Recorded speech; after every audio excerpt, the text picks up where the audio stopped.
Everyone, once again, this is Joseph here. So today, this video is going to be a little bit different because I'm going to try something out. I don't know if it's going to work out, but you know, this is something just to give it a try.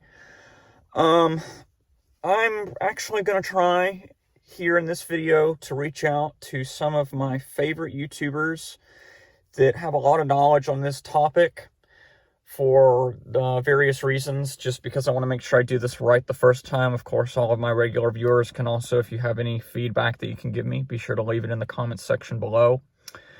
But today, I wanted to discuss something that I'm eventually going to try and do to my Chrysler New Yorker. It's not something that's going to have to happen immediately, thankfully, because we're going into winter. But I'm in the process of basically getting this car back up on the road, and I'm going to have to daily drive this car in the summer when I want to do food deliveries for Grubhub. And here in where I live in the state of Arkansas, it can get pretty hot. It can get up into the hundreds during the summer, like 102, 103, 104, sometimes even 105, 106. So yeah, it gets hot. And this car's air conditioning system currently is non-functional. It does work on the heat side, but the air conditioning side is non-functional. So this video is a shout out to fellow YouTuber UXW Bill, the Keykeeper, Low End Mopar, and Tyler's Neighborhood Garage. If you guys can help me get in touch with them, or if they can actually watch this video through my @tagging, that would be great. But to start off with, one thing that I'm planning to do just to get this car a little bit more of a dressed up appearance, which this is more cosmetic than structural, I'm going to see about getting rid of this analog air conditioning system cluster. This one is the stock system. It runs off vacuum. So if I were to start the car up here,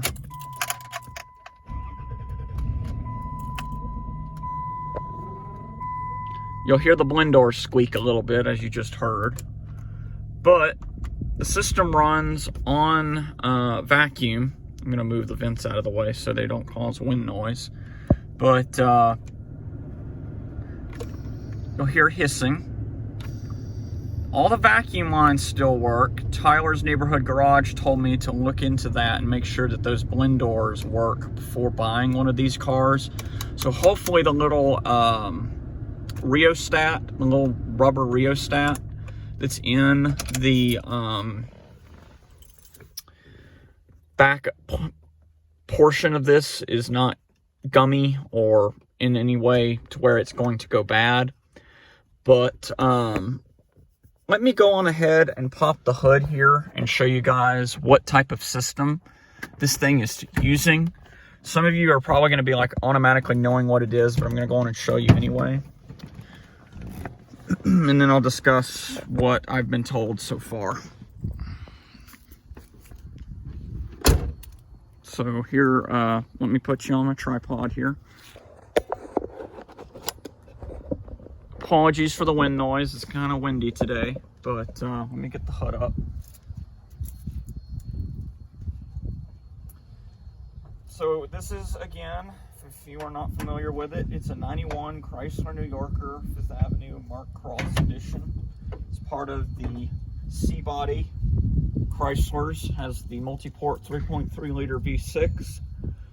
Same engine that was used in the Chrysler and Plymouth minivans of the era. But let's see, if you look right here, if you look right there on that plate, it says recharge with R12 refrigerant. Right there. It says recharge with R12 refrigerant. So this is an old R12 condenser system. Now, I've had multiple different theories thrown at me. I took it to a local car shop that I've trusted for a long time to do the work on my car. It's a local Midas shop. They do air conditioning repair. And one one guy told me that if I get a R12 remanufacturing kit, it's got the gaskets, the little bezels and stuff like that, and they can put that in for $200. They'll pull all of the R12 out of the system. If there's any left, they'll completely vacuum out all of the R12. Then after that, they'll put 134A in, and they'll put like a special mineral oil in the system to help keep the system lubricated. But then there was also another theory that was thrown towards me to where I was going to have to basically pull the compressor, the dryer, the refrigerant condenser, all of that, and all the lines and everything like that, and completely gut the system, install a new 134 air condenser, compressor, new dryer, all that.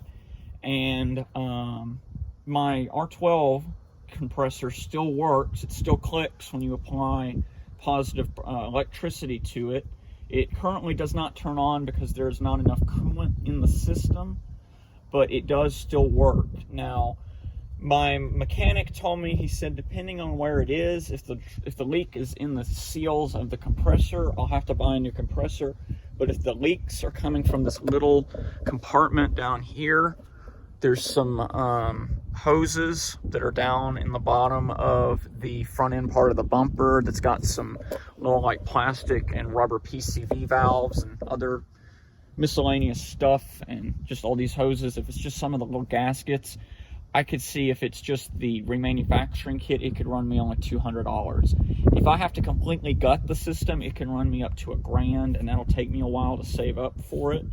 So that's why I'm reaching out to some of you guys that are professionals about air conditioning systems and HVAC, and seeing if you guys can help me out. So anyways, that's going to kind of wrap this video up. I am going to see about putting a digital climate control computer in the gauge cluster area, like I was trying to say earlier, but I didn't bring it up. I was just letting you know that it still worked.